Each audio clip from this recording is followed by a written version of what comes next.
So I'm scrolling through Twitter and I come across this graphic. It's a graphic of a neighborhood in California. And there's a bunch of homes. They all range between $2 and $4 million. And you see one house and it's around $3.7 million. The owner just bought it recently. They're paying a property tax rate, an effective property tax rate of about 1.1%. And it amounts to around $40,000 a year. And then you see two doors down and you see another house and it's around in the same range. But this one, they're paying only around like $1,000. And you're like, wow, that's kind of weird. I don't know very many policies or that many systems where two houses of equivalent price can have a 40 times difference in their housing price. And then you just hear about the different housing markets of different states. And it's pretty infamous that the California housing market is a little weird. That's putting it nicely. It's extraordinarily unaffordable. The average house you'll see in many areas are above $1 million. And you hear about how the rent prices, especially in some of the cities, can be pretty unaffordable. And every area of the country has some degree of its own housing problems, but California uniquely tends to stand out. And you kind of ask yourself the question, why is that? And the answer actually goes back to 1978, when there was a populist revolt against what a lot of California homeowners saw as excessive increases in property tax. And so they passed this proposition called Proposition 13, which makes it so that the state level cap on property tax is 1% of the property value, and that it can only appreciate a maximum of 2% per year. And you think about this on the surface and it sounds understandable. It sounds pretty reasonable because you're like, man, I don't want my property tax to increase willy-nilly. And so that's the reason why it passed. And then you fast forward 40, 45 years, and now we're in today. And a lot of these houses that were initially bought some decades ago, they've appreciated way beyond 2% per year compounded. And so you have some houses that were built or bought back then, and they're only initially the price of the house was $50,000, and then the appreciation of the house, it wasn't 2%, it was 5 or 10%, okay, a year, and then the difference in those compounds, it exploded. And now you look at the technical property tax value of the house, and it's not much higher than the initial purchase, 50% plus some 2% compounded over some decades. It's not that much more. And then you see other houses where they were just bought recently, so now their property tax is set at market rate and it's way higher. It's a 40 times multiple. And so this creates this distortionary tax system where people who bought their house earlier shift the tax burden onto those who bought their house later. And what this does is that it creates a really bad incentive system where some people are taking on the tax burden of property taxes. And on top of it, unlike basically every other state where it's just a flat property tax no matter when you buy it, the lost revenue that you see from a bunch of homes which should be taxed like they're $4 million houses but are instead taxed like they're $100,000 houses, those houses, all that lost tax revenue now you have to make up for it somehow. And so now state governments are scrounging for different ways to collect tax revenue. Tax revenue is fungible. It doesn't matter what way it comes from. But if one area, which historically, you look at all the states, property tax rate is a significant percentage of how state and local governments get their funds, and you take away that because a lot of the people who had their house way early on, they're not effectively paying no property tax rate. Now you have to scrounge for other ways. So you have to do like sales tax, and you have to increase the income tax. And then you have to do these things, which in California they call impact fees, which is basically a tax that you have to pay in order to build a property. And all of this creates an unbelievably bad environment for building housing. And you add on top of this just unbelievably excessive environmental regulation and regulatory and just overall regulatory and zoning regulation. In some areas, particularly in Southern California, there's just so much mandates on you can only build single family housing. And if you build any type of multifamily, then there's so many hoops and bounds that you have to go through, both financial and regulatory.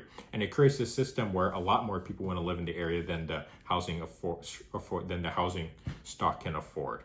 And then on top of it, under this Prop 13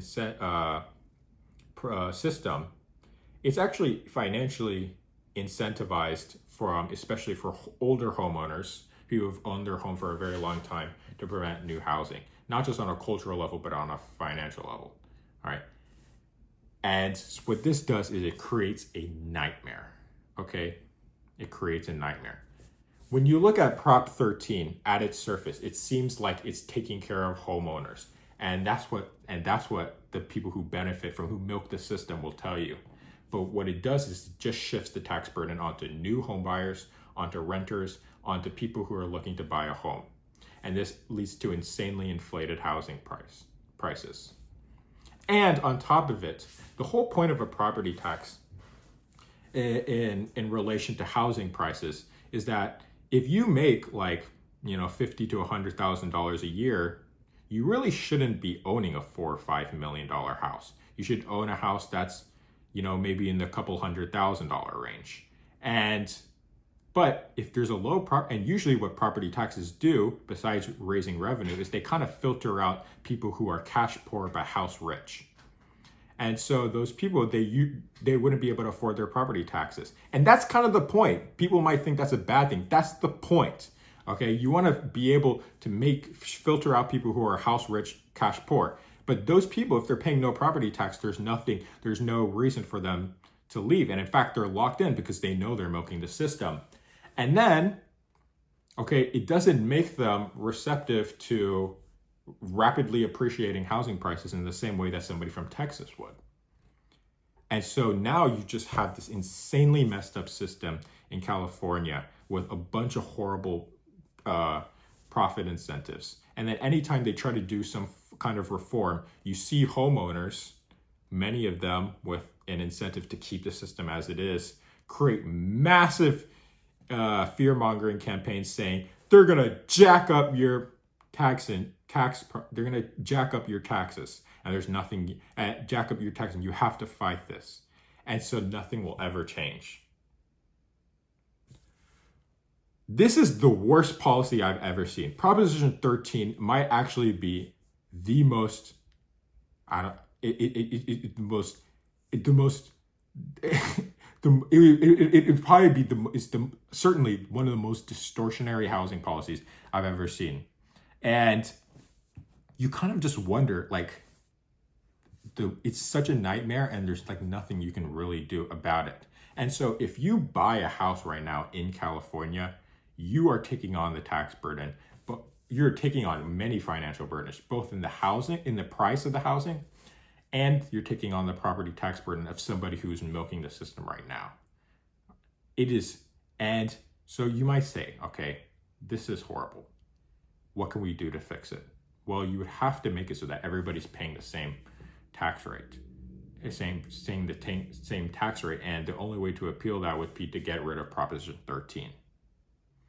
But then the people who support Proposition 13, if they can't convince you that your tax liability is going to increase, which it's not, it's the only people it's going to increase, the only people who are going to get a tax liability increase, assuming that a Prop 13 reform would be tax neutral, which you can very easily design it to be so. The only people who would have tax liability is people who own their homes over 15 years ago, who've owned their home for over 15 years, homeowners. But people who purchased their house in the last 15 years, and I don't know the exact line where it's net beneficial versus net positive, net harmful versus benefiting or getting harmed by the system. I assume it's somewhere between 15 and 20 years.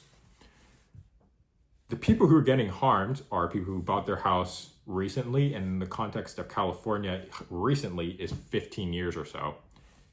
Renters and people who are willing to buy a home, and people who pay a lot of income taxes, because income taxes and impact fees are how you try to make up for the system, and probably sales tax as well. And the people who are benefiting from it are people who bought their home in like 1975. Okay, they're paying $800 a year in property taxes for a $3.7 million property, while everybody else has to make up for it. And so what they'll do is they'll tell you, if you try to Prop 13 amendment, is they'll say, oh, you're going to kick out Granny. First of all, and I'm just being blunt with you, Granny shouldn't be there. But second of all, it's a $3.7 million property. You can liquidate it for millions of dollars. You can live anywhere you want, and you can easily afford it. But second of all, when they try to guilt you and say that you're kicking out Granny, you are the one who's taking on the disproportionate tax liability to subsidize that lifestyle. You're the one who's paying for it. If you're okay with the system where people are not contributing at all to the system and you're taking on the tax burden, hey, that's your right. But that's what's happening. And so you might say, like, what's the solution? Well, the solution, what we've seen in some areas, I'm pretty sure Washington has it in a couple other states, is that you have a system where you start tax it where if an old person is able to afford their property, then the property tax, they don't have to pay that property tax, but that property tax that they are not paying would be carried against the asset, the price of their asset. So that when that house gets sold, it would deduct for it, and then that's when that tax would be paid to the government. And that's one solution.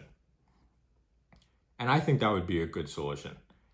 Another way that I would want to do it is to replace the property tax with a land value tax. First of all, this is going to make it so that it doesn't matter what you build on the land. What matters is the value of the land, which is the actual scarce resource. So if you want to do a home improvement or you want to upzone your house, all right, that's not going to affect your tax liability, because at the end of the day, the scarce part of the housing is the land. I think that would be a way more efficient way of designing your housing policy. And you could even do like a split one. If you don't want to completely only tax the land, you could do like a half land value, half property tax system.